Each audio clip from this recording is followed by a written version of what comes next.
안녕하세요. 용원장입니다. 에스테틱 매출 상승 비법서 용원장의 스터디 교육 제 5탄이 되겠습니다. 지난 시간에 우리가 파트 2의 효율적인 에스테틱 관리와 운영에 대해서 그리고 그 중에서 개인전을 할 것이냐, 원장님 독고다이로 갈 것이냐, 아니면 직원들이랑 팀전으로 잘 짜진 톱니바퀴처럼 샵을 운영해 나갈 것이냐에 관해서 이야기를 했습니다. 또 피부샵 마케팅, 당신은 마케팅을 어떻게 하고 있는지 구전 마케팅에 관한 이야기도 나눠봤어요. 마케팅을 할 수 있는 여러 가지, 잘된 마케팅의 여러 가지 요소가 있었죠. 아직 지난 영상 안 보신 분들은 다시 보기 하셔서 지난 영상 보시고 이번 영상 시청해 주시면 되겠습니다. 오늘의 주제는 효율적인 에스테틱 관리와 운영, 그 중에 챕터 2, 능력이 없어도 고가 티켓팅은 식은 죽 먹기, 알파 포지셔닝에 관한 이야기입니다. 고가 티켓팅을 잘하는 사람들의 공통점이 있어요. 그 공통점이 뭘까요?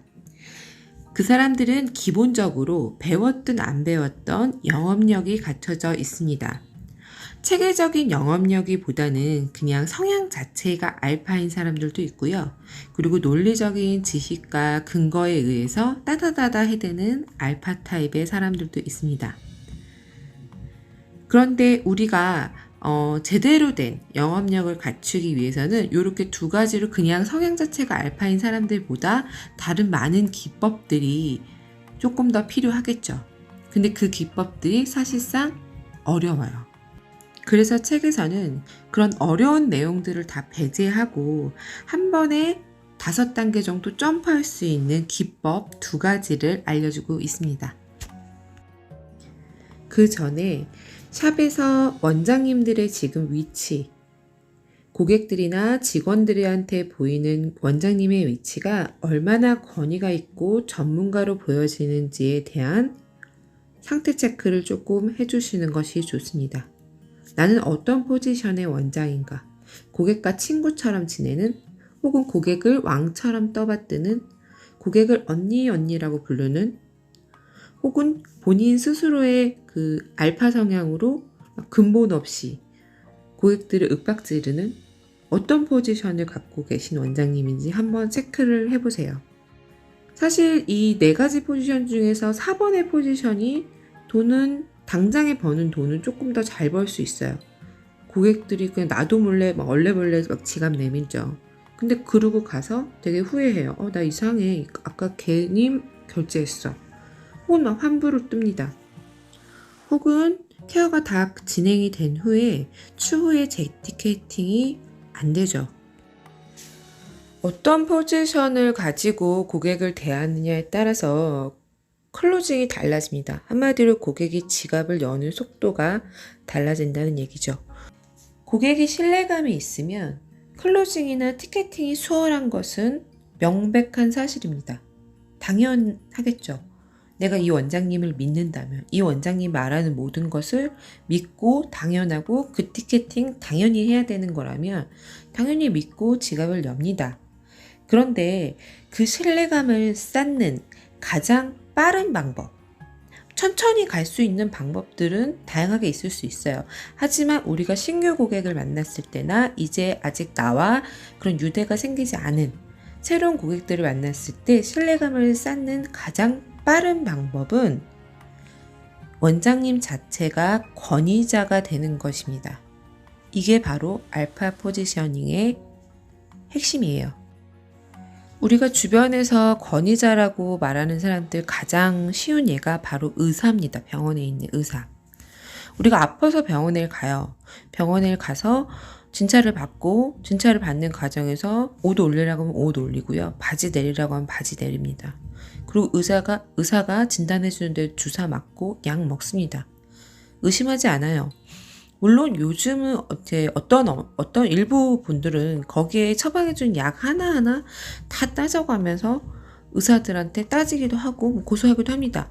그런 사람들도 있어요. 피곤하게 사는. 근데 대부분의 사람들은 그냥 의사를 믿죠. 그리고 의사가 하라는 대로 시키는 대로 하죠. 왜요? 그 사람은 그 분야의 전문가이고 권위자이기 때문에 우리가 그냥 따라가는 겁니다. 그럼 피부관리실에 대입을 해볼게요. 피부관리실을 방문하는 고객님들이 방문하기 전에 이미 그 샵의 원장님이 그 분야의 전문가고 굉장히 유명한 사람이라는 것을 인지하고 들어온다면 어떻게 될까요?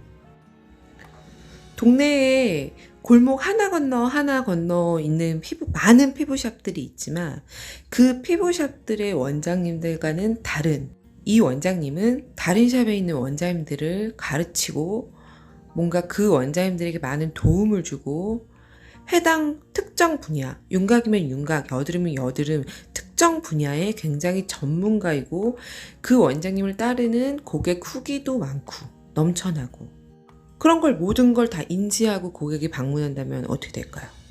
당연히 그냥 가만 고객에서 굉장히 충성도가 있는 고객이 됩니다. 그 얘기가 바로 기존의 멘토가 없는 분야에서는, 그러니까 즉 우리 피부관리실 같은 이런 곳의 분야에서는 멘토 포지셔닝만 잘 잡아도 알파 포지션이 구축이 되면서 기존의 DB가 양질의 DB로 전환이 된다는 뜻입니다. 자, 그렇다면 이제 알파 포지션을 세팅하면 되겠죠. 어떤 포지션을 세팅을 해야 될까요?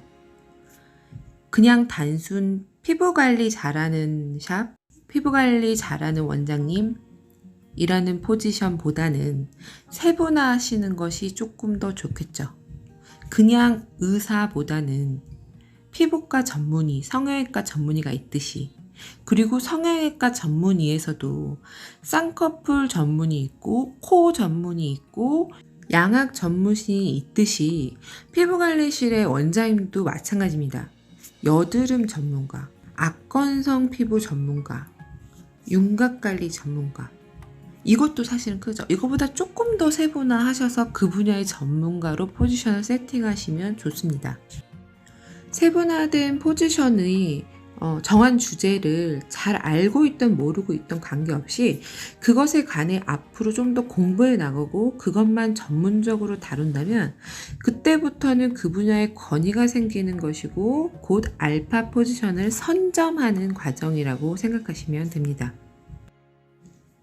그리고 그 분야에 있어서 제대로 된 전문성이 짙어 보이는 정보들을 하나씩 전달해 나가시면 됩니다.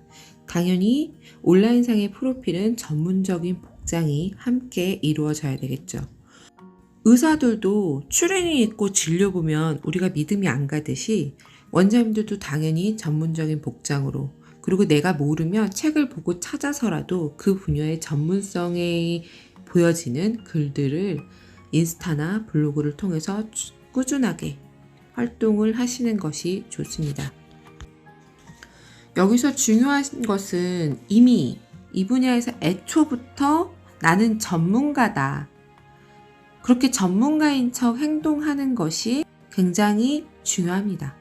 그렇게 이미 전문가인 사람이라는 게 세팅이 되면 고객님들이 왔을 때 티켓팅 확률도 굉장히 높고요. 그리고 티켓팅 금액이 굉장히 높아집니다. 또 그 고객이 충성 고객이 될 확률 역시 굉장히 높아지겠죠. 이렇게 포지션 세팅이 되고 그 세팅이 완벽해지고 세팅이 견고해질수록 힘들게 영업할 필요가 없어집니다. 이미 그 사람은 전문가고 권위자인데 우리 샵 오세요 할 필요가 없어요. 내가 오라고 하지 않아도 고객들은 찾아 물어 그 샵을 방문을 합니다. 그 샵 원장님에게 내 피부 상태를 한 번이라도 체크를 받기 원합니다. 그러면 우리는 그 고객의 피부 상태를 컨설팅해주고 피부 관리를 해주는 사람이 되면 됩니다. 마사지를 해주는 사람 아니고 피부 관리. 이 사람이 어떤 제품을 이용해서 어떤 케어를 받는 것이 좋으며 향후 몇 주, 몇 달에 걸친 관리를 짜주고 홈케어는 이런 방향으로 하시는 것이 좋습니다. 라는 피부 관리를 하는 사람이 되어지면 굳이 마케팅하지 않아도 자연스럽게 샵의 케어 프로그램이 판매가 되고 홈케어 제품이 판매가 됩니다. 이게 바로 세일즈 최상 레벨의 알파 포지셔닝입니다. 조금 어려운 내용이었죠. 좀 어려운 내용일 수 있는데 또 되게 단순하고 쉬운 내용이기도 합니다. 그리고 책에서 이런 얘기가 있어요. 그럼 이 책 본 사람들은 너도 나도 알파 포지션 세팅을 해서 다 해버리면 나는 뭘 해먹고 사냐. 이거 나만 봤으면 좋겠다. 뭐 이런 생각들을 하겠죠. 그리고 저 역시 이런 영상을 찍고 있는데 이 영상을 보는 모든 사람들이 그럼 알파 포지션을 세팅을 해버리면 그럼 나는 어떡하냐. 이렇게 생각할 수 있겠죠. 근데 정말 많은 사람들이 이 내용을 알고 있어도 실제로 실천하는 사람들은 많지 않습니다. 왜? 뭔가 익숙한 것을 버리고 새로운 것을 내가 접했을 때, 새로운 환경에 맞닥뜨렸을 때 사람들은 극심한 스트레스를 받아요. 그리고 공포감을 느낍니다. 내가 갑자기 이렇게 알파로 세팅을 했어. 근데 고객들이 날 이상하게 보면 어떡하지? 고객들이 날 변했다고 느끼면 안 되지? 저 원장 왜 이렇게 잘난 척해? 저 원장 변했네. 그런 말들 듣는 거에 되게 스트레스를 받아 해요. 스트레스 받는 일이기도 해요. 하지만 그런 것들 극복해내셔야 돼요. 정말 단호하게. 더 해드릴 말씀이 없어요. 그거 극복해내셔야 돼요. 사람들한테 욕 좀 먹어도 돼요. 맨날 착하기만 한 원장으로 그대로 있으시면 발전이 없습니다. 소수의 사람들, 특정한 사람들, 우리 샵 멤버십들에게만 좋은 원장이면 됩니다. 그 좋은 원장이 뭐예요? 그냥 퍼주는 원장인가요? 아니에요. 우리는 피부관리실에 돈을 쓰는 고객들은 내 피부가 좋아져야 그 샵의 원장은 좋은 원장이 됩니다. 우리가 병원 갈 때 그 의사 인상 좋고 의사가 되게 친절하고 되게 상냥해서 가나요? 그 병원에 갔을 때 아픈 데가 금방 나아야 그 병원을 갑니다. 정말 좋은 원장이 어떤 원장인지 한 번 더 생각해 보시는 시간을 가지시기 바랍니다.